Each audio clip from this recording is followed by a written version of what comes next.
Assalamualaikum warahmatullahi wabarakatuh. Perkenalkan, nama saya Inaya Husna dengan NIM A1A3250095 dari Pendidikan Pancasila dan Kewarganegaraan. Di sini saya akan menjelaskan globalisasi, kemiskinan, dan kesenjangan. Pernahkah kita berpikir di tengah dunia yang semakin maju dan terhubung, mengapa kemiskinan masih ada?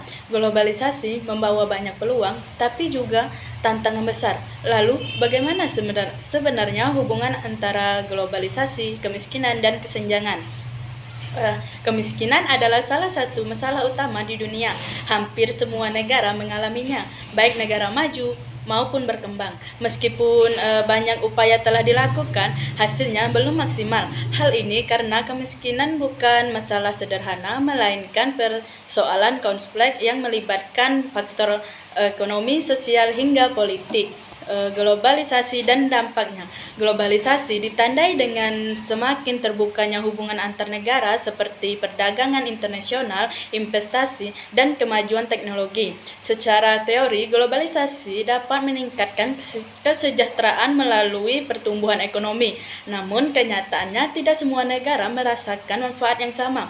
Negara maju lebih siap karena memiliki teknologi, pendidikan, dan modal yang kuat.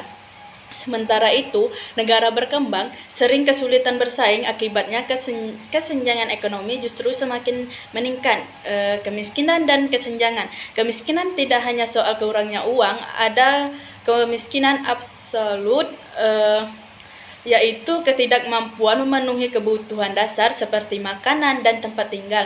Ada juga kemiskinan relatif, yaitu kondisi tertinggal dibanding masyarakat sekitar. Selain itu, kemiskinan bersifat multidimensional, mencakup akses pendidikan, kesehatan, dan peluang kerja. Bahkan ketika ekonomi tumbuh, tidak semua orang merasakan manfaatnya. Ini yang menyebabkan kesenjangan semakin lebar. Kebijakan dan dampaknya. Salah satu kebijakan global adalah Structural Adjustment Program atau SAPS yang mendorong liberalisasi ekonomi dan privatisasi. Tujuannya untuk meningkatkan efisien ekonomi. Namun, dampaknya sering dirasakan berat oleh masyarakat miskin. Harga kebutuhan naik, subsidi berkurang, dan akses layanan publik menjadi terbatas. Selain itu, bantuan berupa utang dan pinjaman lunak juga sering menjadi dilema. Di satu sisi membantu pembangunan, tapi di sisi lain bisa menambahkan beban utang negara. Respon dunia dan MDBGS. Berbagai organisasi internasional telah berupaya mengatasi kemiskinan melalui program global seperti Millennium